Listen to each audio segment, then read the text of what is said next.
Bonjour à tous, bienvenue dans Action, le podcast de Primonial qui vous donne les clés pour mieux comprendre la gestion de patrimoine.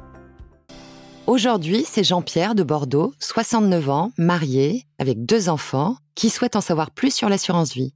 Il a entendu dire que les règles en matière de transmission changeaient à partir de 70 ans et se demande comment profiter des avantages fiscaux de son contrat avant la date fatidique.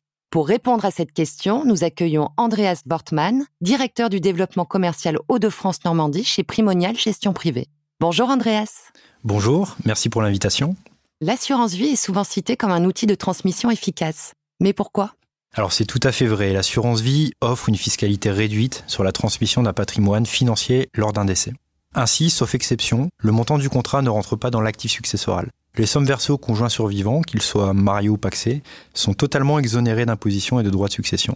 Pour celles versées aux autres bénéficiaires, elles sont soumises à une fiscalité de faveur qui dépend de 3 choses. La date de souscription du contrat, la date de versement des primes et l'âge de l'assuré au moment du versement. Quant aux prélèvements sociaux, ils sont dus sur la part d'intérêt incluse dans le rachat qui n'a pas déjà supporté les prélèvements en cours de l'année. Notre auditeur évoque la date de 70 ans. À quoi fait-il référence ? Jean-Pierre fait très certainement référence aux versements réalisés avant 70 ans.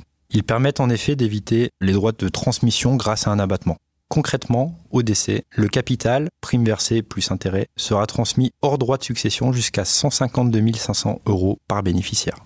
S'il n'a pas atteint cette somme, il peut être judicieux pour Jean-Pierre d'alimenter son contrat d'assurance vie avant son 70e anniversaire. Par ailleurs, il est quand même important de préciser un point. Ces exonérations sont multipliées par le nombre de bénéficiaires. Donc si Jean-Pierre le souhaite, il peut cumuler les bénéficiaires en ajoutant ses 2 enfants, voire même ses petits-enfants s'il en a. Par exemple, pour un contrat assurance vie avec 5 bénéficiaires, l'exonération totale peut atteindre 762 500 €. Et que se passe-t-il au-delà des 152 500 € ? Alors dans ce cas, l'assureur effectuera un prélèvement au taux de 20% pour la fraction de capital comprise entre 152 500 € et 852 500 € et 31,25 pour la fraction du capital excédant 852 500 €. Ces taux sont intéressants quand on les compare aux droits de succession pouvant atteindre 45% entre parents et enfants et 60% entre personnes sans lien de parenté. Donc même au-delà de 152 500 €, la fiscalité de l'assurance vie reste intéressante. Cela veut-il dire qu'après 70 ans, il n'est plus intéressant d'investir en assurance vie ? Non, pas du tout. Après 70 ans, les règles changent, mais il peut être intéressant d'en profiter. Concrètement, les sommes versées après 70 ans sont exonérées de droits de transmission à hauteur de 30 500 €. Alors attention, cette somme s'applique à tous les bénéficiaires et à tous les contrats que vous pouvez détenir.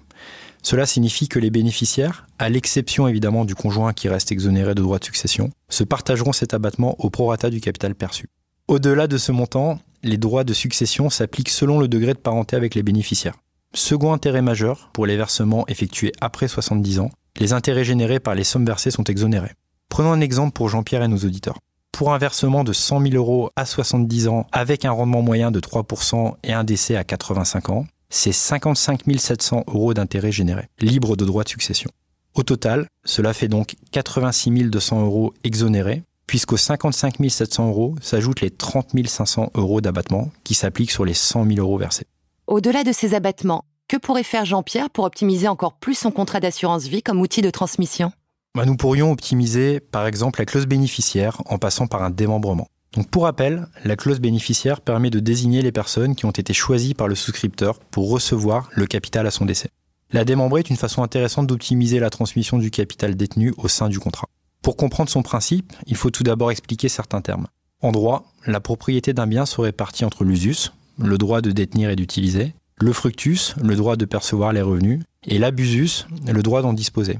Un propriétaire jouit d'un bien en pleine propriété lorsqu'il dispose de ces 3 droits. Néanmoins, il est possible de diviser ou démembrer le droit sur un bien mobilier entre l'usufruit, usus et fructus, et la nue propriété, abusus. Ce démembrement est applicable à la clause bénéficiaire du contrat d'assurance vie. L'intérêt est de transmettre les capitaux issus d'un contrat d'assurance vie à plusieurs personnes successivement en optimisant la fiscalité en cas de décès. L'idée est de désigner un bénéficiaire pour l'usufruit et un bénéficiaire pour la nue propriété du capital décès. Et concrètement pour Jean-Pierre, qu'est-ce que cela signifierait ? Jean-Pierre pourrait par exemple donner l'usufruit à sa femme et la nue propriété à ses enfants. Au premier décès, les capitaux sont versés à l'usufruitier. Ici, on parle de quasi-usufruit, car il porte sur une somme d'argent et l'argent est un bien qui se consomme par l'usage. Contrairement à un usufruit classique, le quasi-usufruitier a tous les attributs de la propriété, c'est-à-dire en faire usage, en percevoir les fruits et surtout en disposer. À charge pour lui de restituer au moment de son décès, au nu propriétaire désigné dans la clause, un capital équivalent aux sommes perçues. Le nu propriétaire, lui, est titulaire d'une créance de restitution qui viendra en déduction de l'actif successoral de l'usufruitier. Cette solution a plusieurs vertus. Elle permet ainsi de protéger le conjoint survivant en lui procurant des revenus complémentaires ou un capital, mais aussi d'optimiser la transmission du patrimoine grâce notamment au cadre avantageux de l'assurance vie. Merci Andreas pour toutes ces informations.